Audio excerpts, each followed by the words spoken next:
Hello everybody, this is Marty from Marty's Moccasins and Things. You can find me on Facebook. Don't forget to like and share this video if you like it. And don't forget to subscribe. Today we're going to talk about findings. In jewelry making, findings are things that connect beads together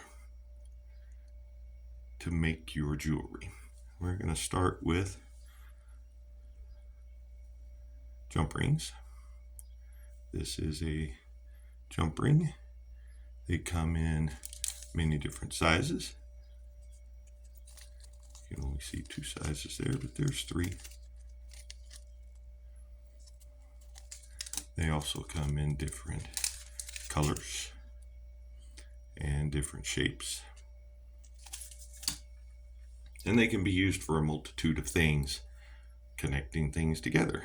One of the ways you can use them, I just used it to make a bail for this little pendant. Run your chain or cord through here and you have a cute little pendant that doesn't want to light up, and it's just a jump ring. That's all it took to make this into a necklace. Simple, easy.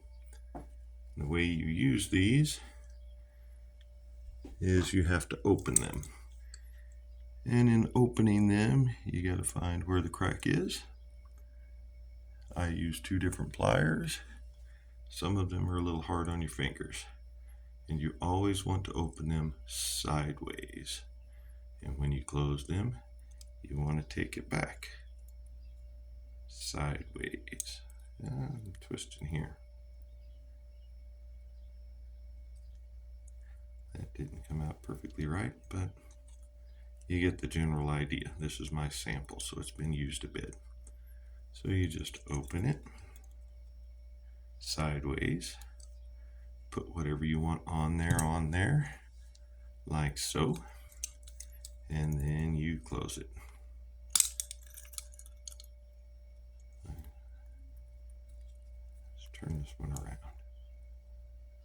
This one's quite stiff. Then you just close it. And now this piece is on there and it's not coming off. You do not ever want to open them by prying them open like that, because when you go to put it back together again, it is very hard to get them to come. See, there's a nice gap there. Small pieces of jewelry can fall through there, and it is very hard to get them back together when you open them that way, and to make them join together. And see, now it's not quite perfectly round. Little off, but not bad. But it also, when you open them that way, it puts all of the pressure of your opening right here in that one spot. When you twist it, a large area of this is taking up the force, so it makes it stronger and it will last longer. That one I just threw into my trash bin because I'm not going to use it. All right, wire. Wire is also considered a finding. We've talked about wire in one of my other videos.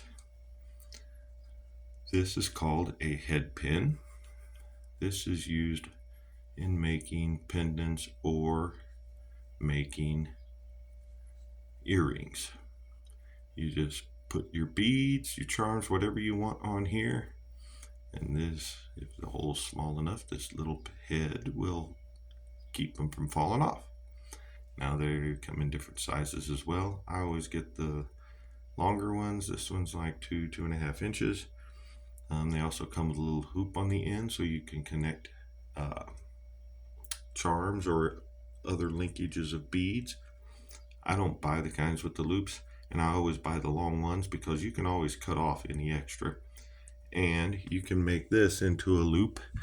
Make sure you use the heavy duty pliers, not your wire cutting pliers, not your flush cutters. If you cut this with your flush cutters or any of these other metals here. If you cut anything other than dead soft, you're going to get gouges in your blades, and then they are going to be worthless after 6 or 7 times. But if I want to loop, I just do this, cut the head off.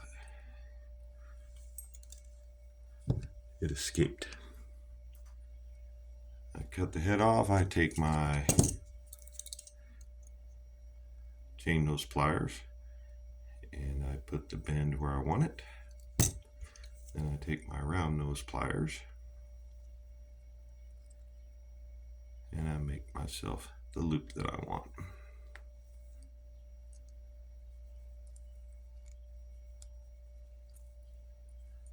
Straighten it out a little bit.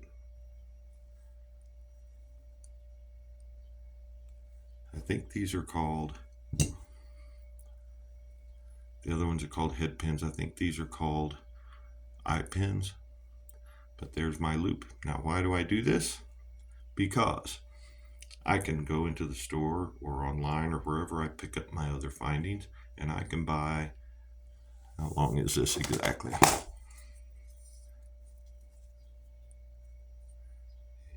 It was 2 inches when I started. So I can buy a 2-inch head pin, and you get them in a big group. When you buy them, they come in a large package, and you can get a bunch of them, and they're not that expensive. But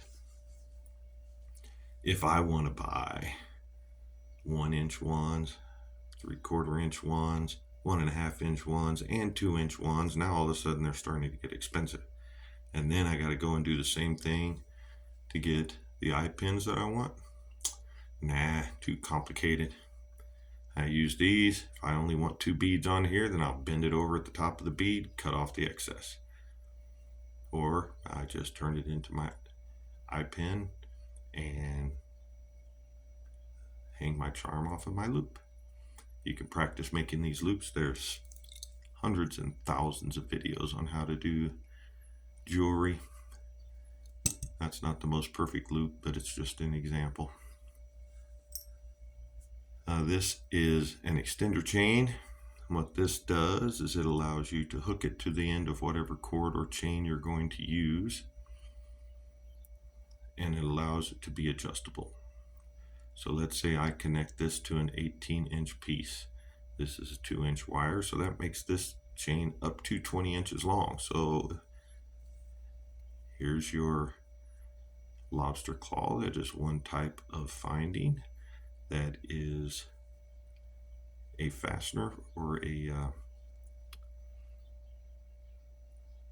connector or a clip, whatever you want to call it. And this will go into any one of these chains. So now you went from having only an 18-inch chain. If you clipped it down here, you've got an 18-inch chain. That may work for somebody, but somebody might want one or need one that's 19 inches. So now they can put it there. So this just gives your necklace or bracelet the ability to be adjustable in size. And then of course there's your earring hooks. They come in many different colors, many different styles, many different shapes. I think this one's called French hook. Not sure exactly. I like these. Everybody can use them. This one happens to be 925 silver. Is it 925? Yep, 925 silver. Also have some in gold that's 925 silver. I'm not sure what the gold is. They have this little hoop on the end here. When you make your loop, let me get back my eye pin that I chucked away.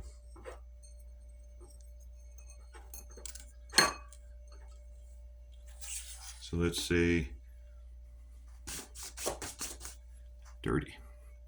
So let's say that this down here is your earring. You have the loop at the top. You need these two to connect. Now you can open this one again, or you can open the earring hook itself, and you still want to do it the same way. Find which side opens and open it the same way you would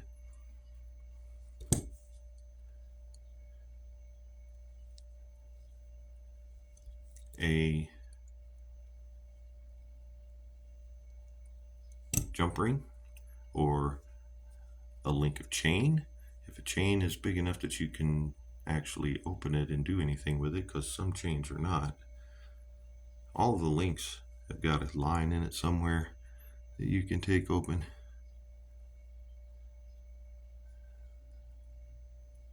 I don't know if you can, I don't know if this chain has that.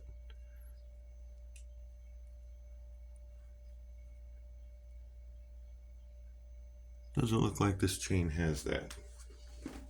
I'll get a bigger example here so you can actually see what I'm talking about.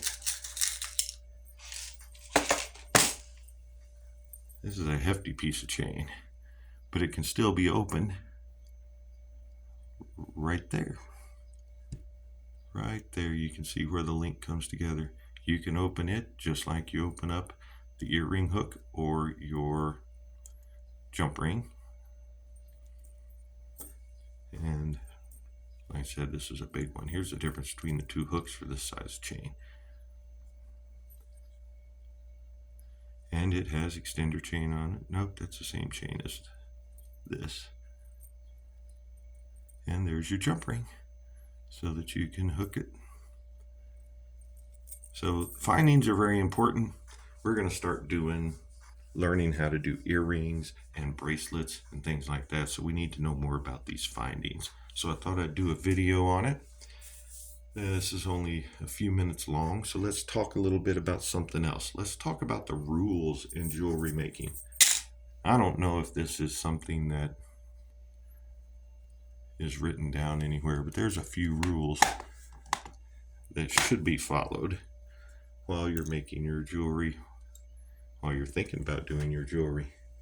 One of those rules is try to use the proper tool for the proper action, such as, like I said, you only want to cut those hard wires with these tools.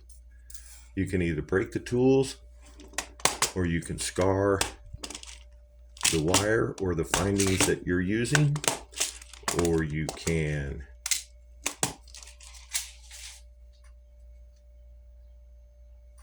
not do it well in the, the word I'm looking for. It'll come out looking like bad because it wasn't done with the proper tool, so it isn't done properly. Another major rule, cause no harm. You've heard me, if you've watched any of my other tutorials, to get rid of the scratchy bitty sharp points. You do not ever want to scratch a customer, a friend, a family member. You don't want to scratch them. You don't want to poke them. You don't want to cut them with your jewelry, because if you do, you're going to feel bad. But if it's a customer, you've lost that customer, and any customer that person knows, because they will tell. Another thing, the only other rule I really follow is just because you don't think it looks good when you're done, doesn't mean that it doesn't look good. We, as an artist, are our worst critics. So don't tear something apart because it didn't turn out perfect, because I've said before, we aren't looking for perfect. We're never going to get perfect. The only thing that can make perfect stuff is a machine, and even machines mess up. So those are my major rules when I sit down to do my jewelry making. Another rule for me, just because that's me, this is my opinion, this is not a rule, but it's a rule for me, is I try to never cover up the stone. I try to enhance the beauty of the stone. I couldn't think of any way in the world to enhance the beauty of this stone. I just couldn't. There wasn't any kind of wire I could put on here that would make this more beautiful than it already is. So all I did was add a link so that it could be made into a necklace. I love the stones, and my job, I feel, is to put the stones where they can be hung up. and I try not to cover up the stone, and I even try to enhance the beauty of the stone, although sometimes it's impossible. But that's this week's tutorial, and thanks for watching. We'll see you next time. Bye.